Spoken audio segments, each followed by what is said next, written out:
राज्यसभा चुनाव को लेकर नारनौंद से जननायक जनता पार्टी के विधायक राम कुमार गौतम ने यह साफ कर दिया कि वो अपना वोट निर्दलीय विधायक कार्तिक शर्मा को देंगे। इसके साथ ही उन्होंने यह भी साफ किया कि उनका उप मुख्यमंत्री दुष्यंत चौटाला से कोई वास्ता नहीं है और न ही दुष्यंत चौटाला की वजह से किसी को वोट देंगे। वहीं उन्होंने मुख्यमंत्री मनोहर लाल खट्टर को नसीहत दी कि वो भ्रष्टाचार पर रोक लगाएं। राज्यसभा चुनाव को लेकर गौतम ने इनेलो विधायक अभय चौटाला और बलराज कुंडू के बारे में भी बताया। वहीं नारनौंद के विकास को लेकर गौतम ने दुष्यंत चौटाला को भी आड़े हाथों लिया। राज्यसभा चुनाव और नारनौंद विकास को लेकर जननायक जनता पार्टी के विधायक राम कुमार गौतम क्या बोले, इस बारे में खास बातचीत की हमारे संवाददाता अनिल कुमार ने नारनौंद से जननायक जनता पार्टी के विधायक राम कुमार गौतम से।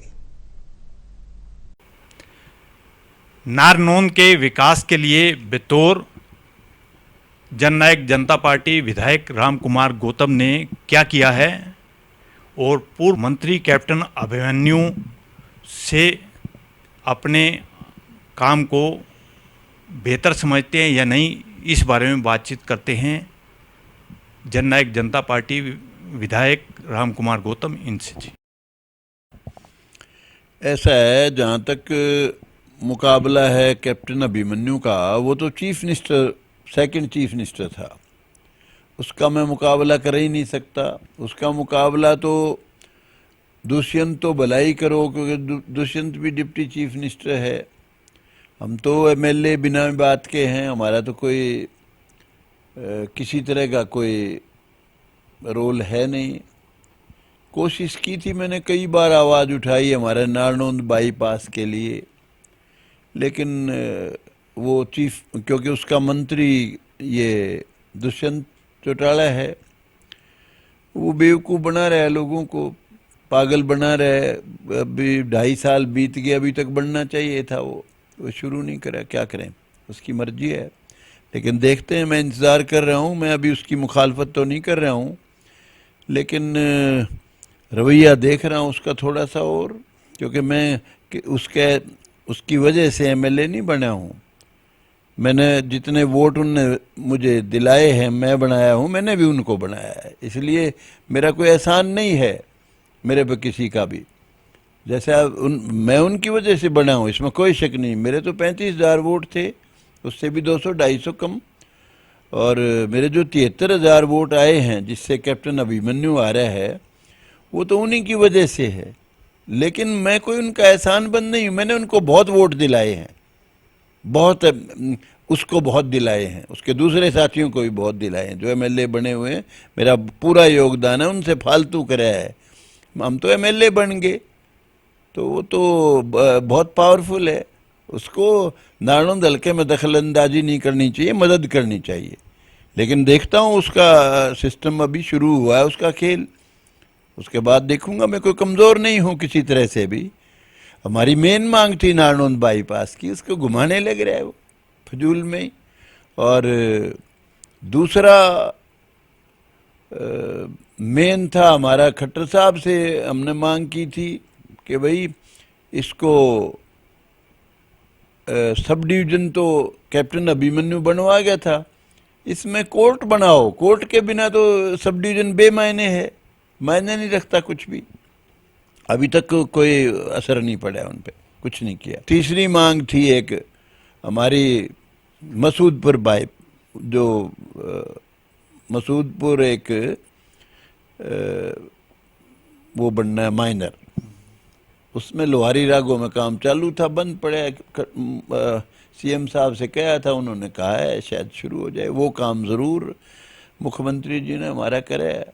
बाकी तो रूटीन के काम हैं, कोई डी प्लान का है, कोई अभी तक हमारे 5 करोड़ वाले काम भी अधूरे पड़े हैं। म्यूनिसिपल एरिया नारनौंद वाला अभी तक उन्होंने दिया नहीं है, कह रहे थे दूंगा, अब देखो। और मेन मांग तो हमारी मोटा मोटी तो यही थी, और सड़कें थी कुछ, वो भी अभी अधूरी पड़ी हैं सारी। इसलिए जहाँ तक कैप्टन का मेरे से मुकाबले की बात है, वो तो कोई मुकाबला है नहीं, वही वॉज मोस्ट पावरफुल में। उसने तो वहाँ कॉलेज बनवाए हैं कम से कम 3 तो कॉलेज बनवाए, ITI उसने बनवाई 2, तो काम काफ़ी करा उसका। तो अगर वो करप्शन नहीं करता, उसका भतीजा एक करप्शन कराया करता बहुत ज़्यादा, सब हर एक में वो लेता था कमीशन। अगर करप्शन नहीं होती, क्योंकि वो तो बहुत बड़ा आदमी है, पैसे मालदार आदमी, उसको ज़रूरत नहीं थी टुच्चे कामों की, तो वो ना करता तो वो हारता ही नहीं। दूसरा वो और छोटी मोटी कमियां, चलो जो भी था उसका मेरा कोई मुकाबला नहीं, उसने बहुत काम किए हैं और मेरा उसका थोड़ा सा भी मुकाबला नहीं किसी तरह का भी। जहाँ तक नारनौंद की बात, मैं तो खट्टर साहब से अब भी कहता हूँ, जितने सब डिवीज़न हैं सब में आप कोर्ट ज़रूर, जुडिशल कोर्ट बनवाओ। जब तक कोर्ट नहीं है सब डिवीज़न क्या, किस काम का सब डिवीज़न। और बाकी कॉलेजेस हैं और हैं, जितनी भी मांग है, सड़कें हैं, सड़कों की हालत बहुत बुरी है। अभी मैं कोई क्रिटिसाइज़ नहीं करना चाहता कुछ भी, क्योंकि मैं ये चाहता हूँ खट्टर सरकार चले। खट्टर साहब कोई जाट नहीं है, जाट तो उसमें तो ताकत है, वो तो बदमाशी भी करता है तो भी उसकी लोग बर्दाश्त करते हैं कि भाई ताकत है, हंगाड़ा तो हंगा दिखावेगा। खट्टर साहब की तो वोट, थोड़ी सी वोट है, तो खट्टर साहब को तो भजन लाल से सबक सीखना चाहिए था, अभी तक सीखा ही नहीं। भजन लाल की 1% भी बिश्नोई नहीं था हरियाणा में, और वो सब का नेता बन गया। पंजाबियों का नेता वो, ब्राह्मणों का नेता वो, बैकवर्ड का नेता वो, आधा SC का, जाट को छोड़ के, चमार को छोड़ के बाकी तो लगभग का नेता था वो। अग्रवाल भाई भी थोड़ा सा उसको कम मानते थे। अब खट्टर साहब ने कोई सीखा ही नहीं अभी तक। बहुत हमारी दिल से इच्छा है कि खट्टर साहब सबको साथ लेके चले और हरियाणा में राज करे। खट्टर साहब अगर सही चलेगा तो ही कैन रिपीट ऑल्सो। ये नहीं कि कोई किसी के बाप का है हरियाणा, सबका हरियाणा है। अगर सबको सबका हक दे दे और जितनी करप्शन चल रही है उसको कंट्रोल कर ले तो बात कुछ भी नहीं है। गौतम जी, कांग्रेस के अंदर अंतरात्मा को लेकर घमासान मचा हुआ है। क्या लगता है कि कांग्रेस में क्या होने वाला है? कांग्रेस के बारे में तो कांग्रेसियों से पूछो, मेरे से क्या पूछोगे? तो मेरे से पूछने का तो सवाल ही नहीं। मेरे से कनेक्टेड सवाल पूछो, कोई जवाब दूंगा। कांग्रेस की तो कांग्रेस ही बता सकता है। कोई जो भी कोई डिसीडेंट नेता है या कोई कैसा नेता है, तो कांग्रेस के बारे में तो कांग्रेस ही बताएगा, मैं क्या बताऊंगा गाबाज। गौतम जी, राज्यसभा की 2 सीटें हैं और 3 उम्मीदवार चुनाव मैदान में हैं, और अभय चौटाला ने कहा है कि जननायक जनता पार्टी पैसे के बगैर कुछ नहीं करती। तो अभय चौटाला के आरोपों में कितनी सच्चाई है? कि जननायक जनता पार्टी से ना मेरा कोई वास्ता, ना मैं इस सवाल का जवाब उस एंगल से दे सकता। मैं तो मेरे बारे में बता सकता हूँ। मैं मेरा वोट विनोद शर्मा के लड़के को दूंगा। मेरा उस पर कोई एहसान नहीं, उन पे ना मेरा खट्टर साहब पे एहसान, और किसी से तो मेरा कोई लेना देना है नहीं। ना विनोद शर्मा पे एहसान मेरा, ना उनके बेटे पे एहसान। क्योंकि विनोद शर्मा का एक रोल जो था जिसको ज़िंदगी भर मैं कभी भूलूंगा नहीं, जब हुड्डा साहब चीफ मिनिस्टर थे, विनोद शर्मा MLA थे, तो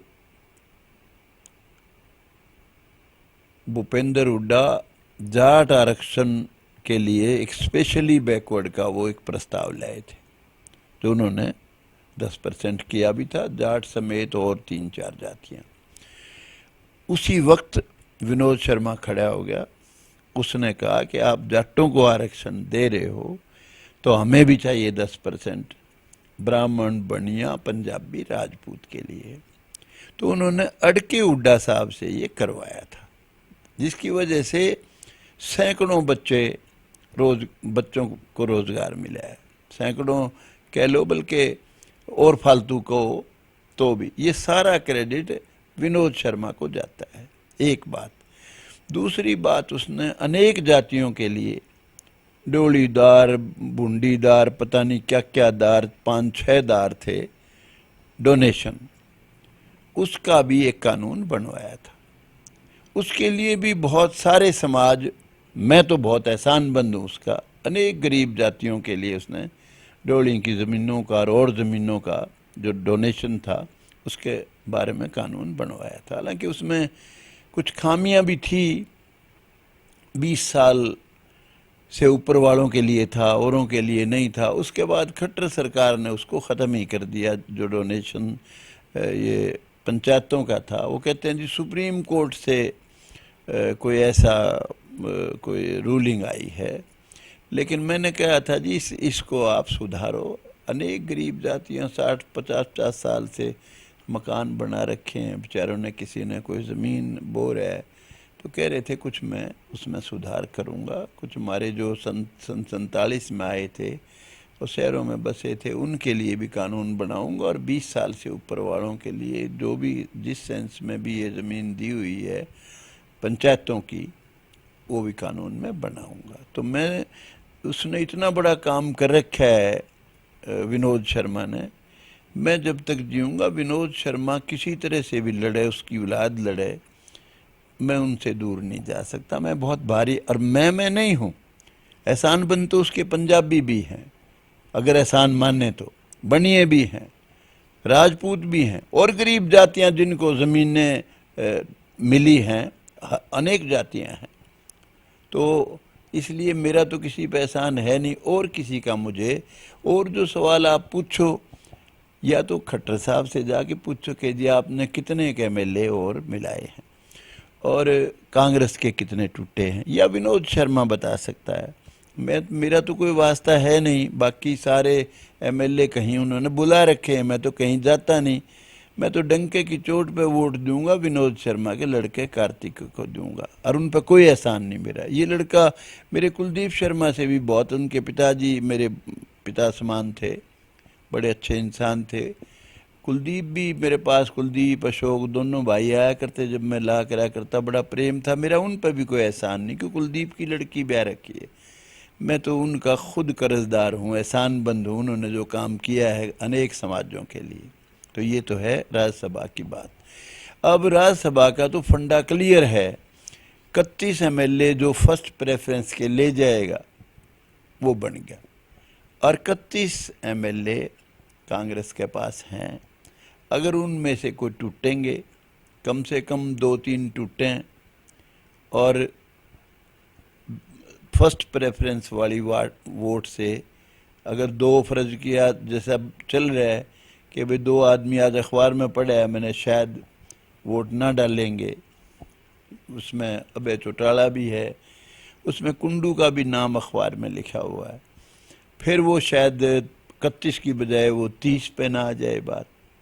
तो वो तो कांग्रेसी जब टूटेंगे जब भी बात बनेगी, वैसे तो कोई बनने का सवाल पैदा होता नहीं। ये बेटर बता सकता है विनोद शर्मा और चीफ मिनिस्टर खट्टर साहब। गौतम जी, अभी आपने विनोद शर्मा का नाम लिया है, राज्यसभा चुनाव में विनोद शर्मा की क्या भूमिका रहेगी? मुझे क्या पता जी, देखो विनोद शर्मा बेटर बता सकता है, या खट्टर साहब बेटर बता सकते हैं। भाई इंडिपेंडेंट MLAs तो खट्टर साहब की वजह से वोट देंगे, और जो ये इसके दुष्यंत के इसमें 10 MLA हैं जिसमें मैं भी शामिल हूँ, तो 10 में से 9 MLA को के बारे में दुष्यंत बता सकता है। मैं तो दुष्यंत की वजह से वोट दे नहीं रहा, क्योंकि दुष्यंत से मेरा कोई वास्ता ही नहीं रह रहा। ज़रूर उनके सिंबल पर लड़ गया, ये जो भगवान ने लिख रखा था वो बन गया मेरा MLA। उनकी मदद से बनना था, और मेरी मदद से उनको ताकत हासिल होनी थी, वरना उसका भाई अजय का भाई भी तो हंड है, उसने कौन सी अकेला ही जीत के आया है। उनका के फेट था, उनका भी यही होना था। तो ये है बात। गौतम जी, आप जननायक जनता पार्टी के एक सीनियर नेता हैं, और आपने चुनाव लड़ा और अच्छे मतों से जीत कर आए हैं। तो राज्यसभा चुनाव को लेकर जननायक जनता पार्टी ने आपसे क्या राय ली थी? नहीं, जननायक जनता पार्टी का तो मेरा कनेक्शन नहीं ना कोई किसी तरह का भी। वो तो उन्होंने मुझे इसलिए उलझा रखा है कि भाई इसको अगर हम निकाल देंगे पार्टी से तो आज़ाद हो जाएगा। इसका कहीं विप वाली जब नौबत आएगी तो हमारे हक में वोट देगा। और वो जानते हैं मैं उनको देख के राजी नहीं हूँ, वो मुझे मेरी शक्ल देख के राजी नहीं, वो कोई मेरे से कोई, उनको मेरे से कोई प्यार नहीं। अभी जलसा करके आए नारनौंद में, वो कि हम तो नारनौंद को पहले समझेंगे, उचाना से भी बापू बेटा दोनों गए थे, हाजिरी तो कोई थी नहीं वहाँ कुछ भी, लेकिन वो कोशिश कर रहे हैं। मैं उनकी चाल देख रहा हूँ, उनकी चाल के बाद मैं कोई कमज़ोर नहीं हूँ, पूरा खेल करूँगा, ऐसा खेल कर दूंगा वो बड़े बहुत पछताएंगे। मेरे खिलाफ लड़ाई में उनको कोई लाभ नहीं है, और मेरे को साथ रखते अगर, तो बहुत ऊंचा जाना था उसने, इतना ऊंचा जाना था जो उनने भी नहीं सोच रखा होगा कभी। लेकिन मेरी मुखालफत करके कहाँ तक पहुँचेंगे? पैसा तो कितना ही कमा लो, अरबोपति खरबपति पतिये पति कितना ही कमाओ, और कुछ नहीं उनके पास, नथिंग, कोई देख के राजी नहीं आज। लेकिन मैं अभी उनकी बुराई नहीं करना चाहता, बहुत कह दिया इतना भी, क्योंकि मैं अभी लड़ाई छेड़ना नहीं चाहता। मैं उनकी इंतज़ार करूँगा कहाँ तक करते हैं वो। उन्होंने एक तो हमारा बाईपास रोक रखा है, और वो भाषण दे के आए हैं कि एमएलए यहाँ के जो है वो ये चाहते थे, यहाँ के स्थानीय एमएलए उसके अपने लोगों को फ़ायदा पहुँचाना चाहते थे। वो सारा जो भी बाईपास था अभिमन्यु के वक्त की ही वो सारी बनाई हुई थी, जो भी प्लानिंग थी। मेरा कोई रोल नहीं था। मेरा तो जब उन्होंने मना कर दिया तो एसडीएम ने वहाँ फिर कोशिश करके लोगों के दस्तखत करवाए दूसरी जगह से, जहाँ से पहले कोई मना कर गया था। तो मेरा किसी तरह का कोई रोल था नहीं। लेकिन फिर भी अब उसने मुझे बता रहे थे वो कोई इनके अफसर कि जी वो रजबाए से भी बाहर से ले जा रहे हैं। मैं कहा तारे घर बना ले, इसने ले जाके वहाँ पैसे खा लिए। तुमने पैसे खाने, तुमने कहीं से खाओ, तुमने लोगों का भलाई का तो कुछ सोचना ही नहीं है। लेकिन खैर चलो यार, ज़्यादा इतना भी नहीं कहना चाहता था मैं, अभी स्टेज नहीं है। गौतम जी, आप काफ़ी एक्सपीरियंस वाले विधायक हैं। राज्यसभा चुनाव में आपको क्या लगता है कि कांग्रेस ले जाएगा या निर्दलीय? कुछ नहीं पता, हकीकत में कुछ नहीं पता, हकीकत में कुछ नहीं पता। क्योंकि कुलदीप बिश्नोई का था, वो रोज अंतरात्मा की बात कर रहा था, अब तो बोल नहीं रहा वो। और जो भी थे, शैलजा भी नाराज थी, उसके भी 2-3 आदमी थे, वो भी चुपचाप बैठी है। तो मुझे नहीं पता, और उनको सबको रोक के रखा हुआ है वहाँ रायपुर में। तो अब मुझे क्या पता। देखो, सीएम साहब को तो कुछ पता हो सकता है क्योंकि वो चीफ मिनिस्टर है, और विनोद शर्मा का क्योंकि बेटा इलेक्शन लड़ रहा है, उसको भी कुछ पता हो सकता है। मुझे कुछ नहीं पता, हकीकत में कुछ नहीं पता। गौतम जी, विधानसभा की सीटें 2 हैं और उम्मीदवार 3 हैं, तो कांग्रेस के 31 विधायक हैं। अगर वो ना टूटे तो उनकी सीट क्लियर है कि वो राज्यसभा चुनाव जीत जाएंगे 100%। तो निर्दलीय विधायक कार्तिक शर्मा जो चुनाव में खड़ा है, उसने भी गणित पूरा बैठाया होगा। तो गणित बैठाने के बाद ही उन्होंने नामांकन पत्र दाखिल किया होगा। तो आपको लगता है कि निर्दलीय विधायक कार्तिकेय शर्मा जीत सकता है?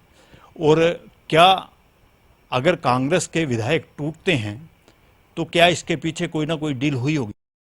मुझे डील का भी नहीं पता, मुझे किसी तरह का ही कुछ नहीं पता। असल में मुझे पता होता तो बताता मैं।